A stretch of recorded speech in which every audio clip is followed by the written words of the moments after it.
Hello, everybody. Welcome to the Cabinet Maker Profit System podcast. Today, it's a monologue. It's just me, but don't hang up because I don't have a cool, exciting guest. I am the guest. I am it. But the reason I'm it is actually nothing to do with me. It's because I want to introduce something new as a cadence or as a rhythm to the podcast. And it's something that I do with all of my one-on-one coaching clients. Now, you guys know that I do coaching. And I've been doing it for a very long time, like a long time, and I love it. I'm actually one of the very fortunate people in this world because I'm doing what I'm supposed to be doing. Geez, I got to turn off my cell phone here. I just recorded this because I caught in a moment of opportunity when I'm going to record this episode. So sorry about the ringer there. We're going to be adding this to the cadence, to the rhythm of the podcast going forward. Every quarter, we are going to do something around a quarterly strategic plan review. Now, it's not necessarily going to be on any company, but it is going to be a reminder to you to start to break your year apart into four manageable chunks, four sprints, if you will. So that they're called quarters, right? Q1 is how it's get referred to as Q1, Q2, Q3, and Q4. So Q1 obviously is January, February, and March. The reason I want to do that is because the cadence or the rhythm of having consistent meetings or consistent times to plan is a success trick. It's a hack. It's a tip. If you don't know about it, that's okay. I'm introducing it to you now. If you do know about it and think, we don't use quarters in my business, it's not going to work. Well, this is something I want you to consider.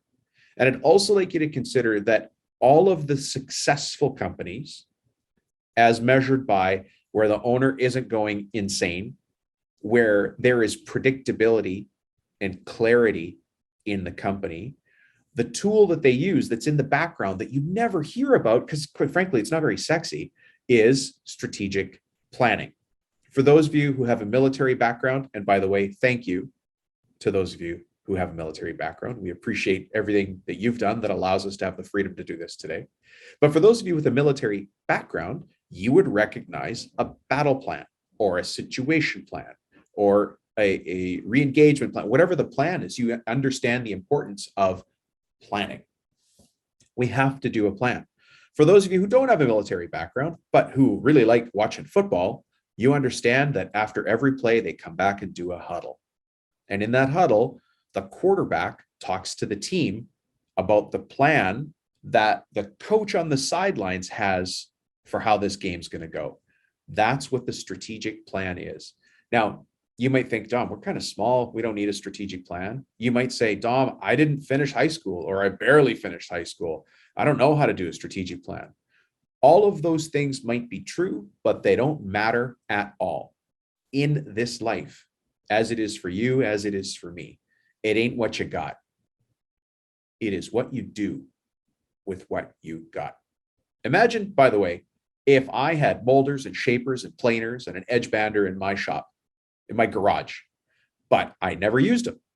I turned them on every once in a while, decided, I'm going to make a crib for my niece, blah, blah, blah. Well, that thing's going to come out looking like a science project. But you do that thing every day. And so you are in a cadence, you're in a rhythm, you know what to watch out for. If the glue pot goes down, you know what to do. You know how to cut something properly so that when the bottom panel of a cabinet gets put together, the finished side is up, not the ugly side, right? All of those things are normal to you. Well, strategic planning is normal to me, and it's normal once you start to learn it. This is a muscle. And if this is a muscle, let's start working on it. So I'm going to introduce that every quarter. So today it's going to be pretty high level because it's an introduction. Let me walk you through the things you might want to think about as you go through this. If you're curious about putting this system in place in your company, there are ways to work with me and my team on how to do it, but that's a totally different conversation. It's not even for today. Today's 100% about you. So here we go. This is for Q1 of 2022. And I will be doing these for the next couple of quarters. We'll see how it goes. If I get feedback from you guys that this makes sense, that you like it, that's great. If I get feedback from you guys in the form of nobody listened to the episode or they deleted it halfway through, I will also take that hint. We're good to go no matter what. The format that I used is something from a book called Traction. Now, that book is written by Gino Wickman. Some of you have read the book. Many of you have not. For those of you who have not, I am the living, breathing, talking version of that book, as annoying as that might be. So here's the things that we cover in a strategic plan. And these are the things we're going to come back and revisit every quarter to make sure our company is on track. I'm going to start in a place that might surprise you. What are your company's core values? And you might go, oh, there goes Rubino. He's like Heidi in The Sound of Music, dancing barefoot in a field of daisies in the Alps, talking about our values. Yes, I am talking about our values. And just to remind you, I have no neck and one eyebrow. I'm the furthest thing from Heidi. But why are our core values important? It's because they drive everything. And when somebody in your company, including me, goes against your core values, it drives you crazy. So what are your core values? And there's some ways that we can learn about our core values. Just really quickly, I'll go through this. If you think about the top performers in your company, truly the top performers, the people who are, it doesn't necessarily need to be like a senior benchman or your engineer or your estimator, but let's say it is your estimator. What is it about your estimator that makes them so valuable to you? Whatever you say makes them valuable is something you value. See how that works? What makes them valuable to you is what you value. Our estimator's name is Eddie. He's always on time. He's extremely detailed. He does quick work and he's open for feedback. That's Eddie. So when you write that down, you go, Eddie, our estimator, is all those things.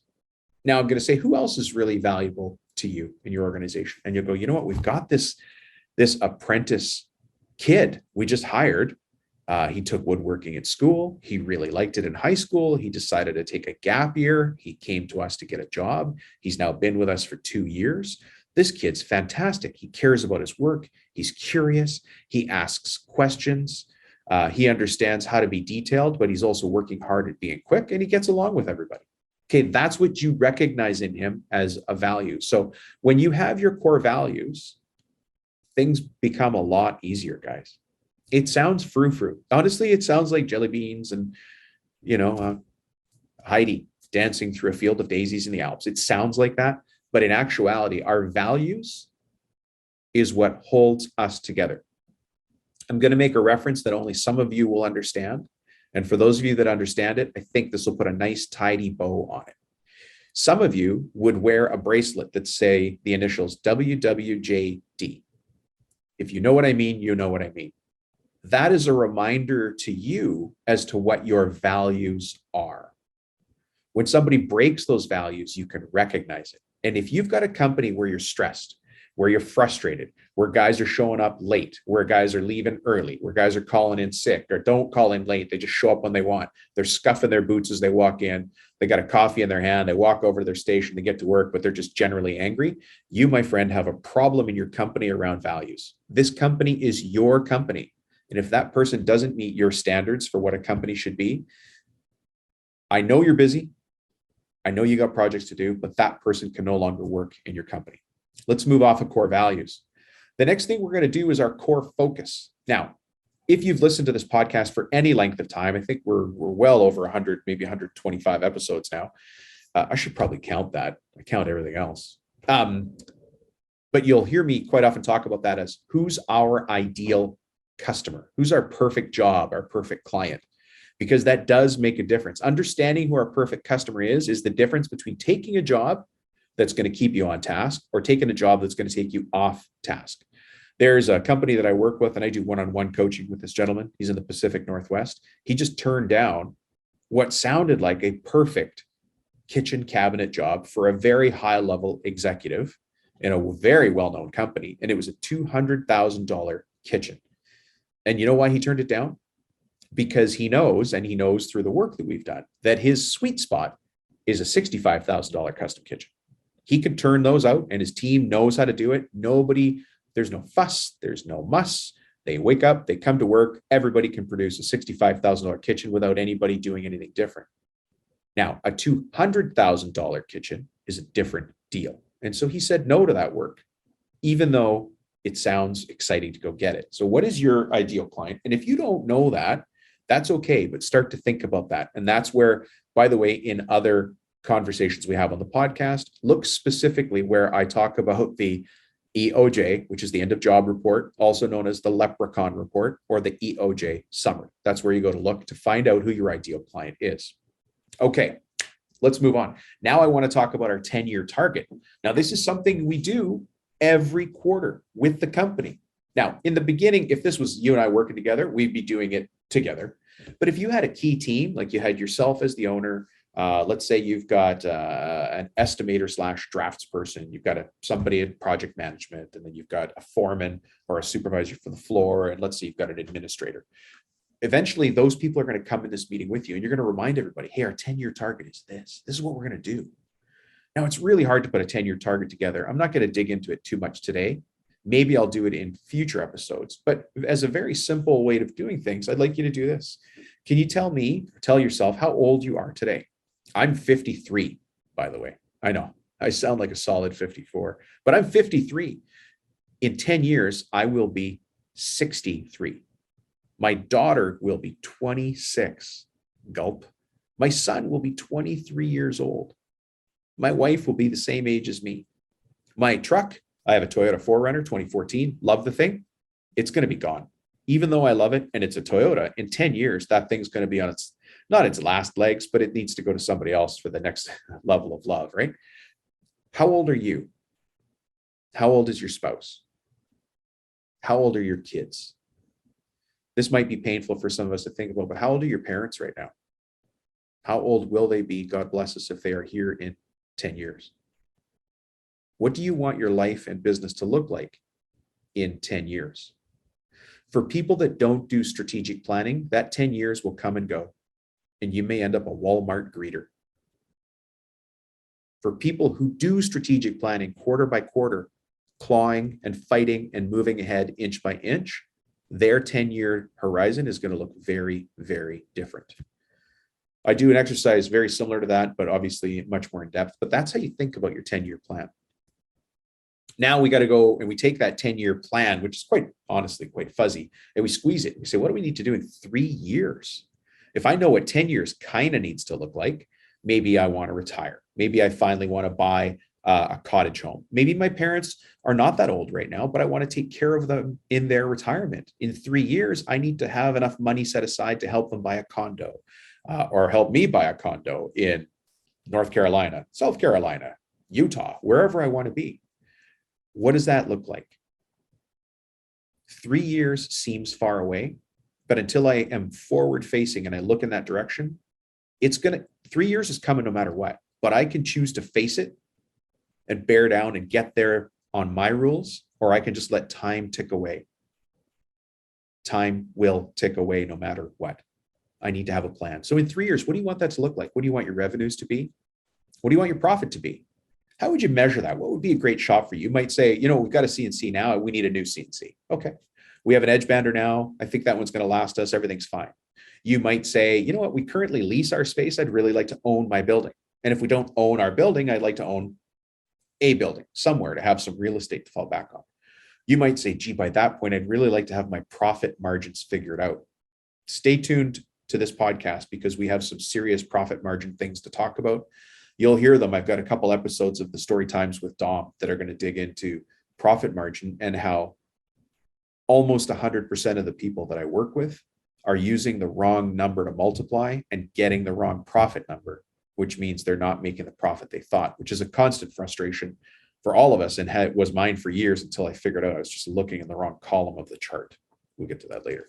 So what does your 3-year look like? Maybe you've got different staff. Maybe your top benchman, let's just say his name is Juan. Juan is going to retire, but his brother Angel works for you. And maybe Angel will be the next senior benchman, but maybe not. Maybe when your foreman retires, your supervisor retires, you don't have an Angel to come work there. What is that going to mean for your company? What do you need to start doing now to develop or find that leader? So that's the 3-year picture. Remember, once we've set all these 10-year plan, ideal client, our values, and our 3-year picture in place, once we've set that, that's what we are being now pulled towards.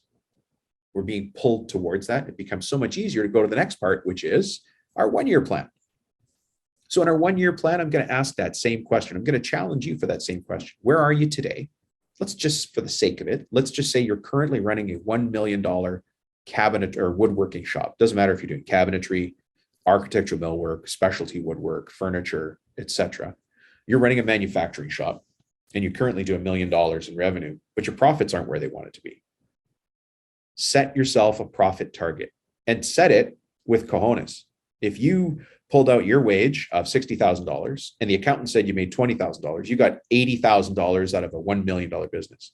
But if you want to take out $100,000 from your $1 million business, set that as a target and then simply sit down, go get a coffee. You know how I make the joke, go for coffee. Go to your favorite coffee shop, sit down, face the corner, turn off your phone, get a blank piece of paper and say to yourself on that piece of paper, our sales are $1 million. We pulled out, or I pulled out $180,000 last year. I want to pull out $100,000 this year. What are the changes I need to make to do that? Write down 3 things. If you go and accomplish 2 of those things, you'll get to where you have to get to. And if you don't get to where you want to get, you're moving in the right direction. You know, the reason they count shots on goal in hockey or in soccer, and the reason they count downs in football is because you're not going to get it every time, but you have to keep going forward. And it's the same thing for us in business. Just write down, what am I going to do to make up that $20,000 gap? And you guys know $20,000 sounds like a lot of money, but imagine if you found a way to save an extra $20 a day every day your shop is open. Well, $20 a day times being open 250 days is what, $5,000? Did I do that right? $20 a day times 250 days. I know since I'm recording this, I'm just going to do this. $20 a day times 250 days. Yeah, it's $5,000. Okay, that's if you found a way to save $20 a day. What if you found a way to make, right? So we've got one in the negative and one in the positive. What if you found a way to make $20 a day? Well, that's another $5,000. You already have in hand $10,000, $10,000. And by the way, that $10,000 is just laying on the floor of your company. It's what we call a profit leak. And allow me to remind you of something that you already know. If your company could afford to lose that money, you could afford it to take in that money. That $10,000 is a new Honda Foreman ATV. It is a partial payment on that ski boat you wanted. It is whatever you want it to be. If your company wasted $10,000, you could have taken $10,000 and had the same effect on the business. And by the way, I'm not the tax man. I don't care what you do with the money. I want you to have the money and then you can make the decision about how to spend it.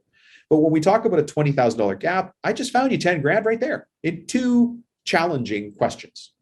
That's what we need to do. We need to stay on that, folks. We need to stay in there, stay in the zone. What are we going to do in the next 3 months? That's Q1, January, February, March.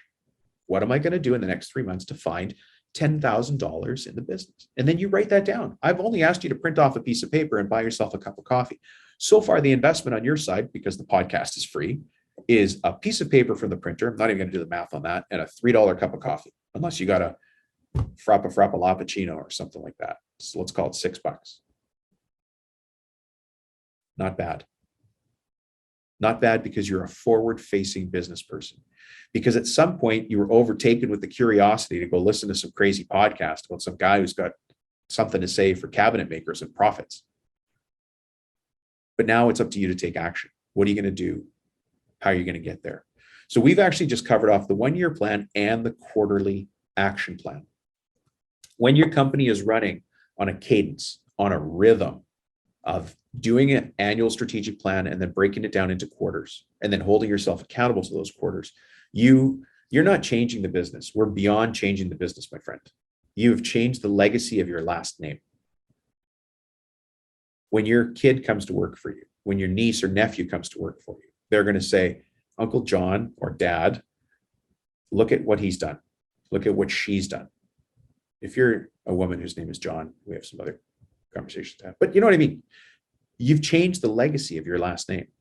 You're not just running a business, you're growing a company. You're what I call a forward-facing business person, a forward-facing entrepreneur. This is your world. This is your company. You get to do whatever you want with it. If you want to take these steps, join me every quarter, at least for this year. We're going to do this as a test. We're going to see if we can hit this quarterly plan so I can remind you to sit down and do this thing. The book that I use, that I'm trained on, is Traction. It's called the Entrepreneur Operating System. EOS is the analogy, or the acronym, I'm sorry. And you'll hear people talking about that out there in the market. I want you to follow it. I want you to get used to it. If you're curious about more, reach out to me. I'm easy to find on the net. You'll talk to me or somebody on my team, and we'll talk to you about how to get started. It's little tiny steps. If you decided to sign up for the Boston Marathon today, you're not going to train by running an entire marathon, right? We're going to start you off with stretching, making sure you drink enough water, making sure you're eating properly, making sure you got the right gear. All of those things have to happen before you can run the Boston Marathon. Even if you're already an experienced runner and you're doing 3 or 4 miles a day, which is quite a bit, you now have to get up to 26 miles consistently in one shot. It takes training. It takes a little bit of a change. But the first change is you have to want it. I can't do that for you. You have to bring that. Thank you for checking in. Let's stay tuned quarter to quarter and see where this takes us. Have a great day, folks.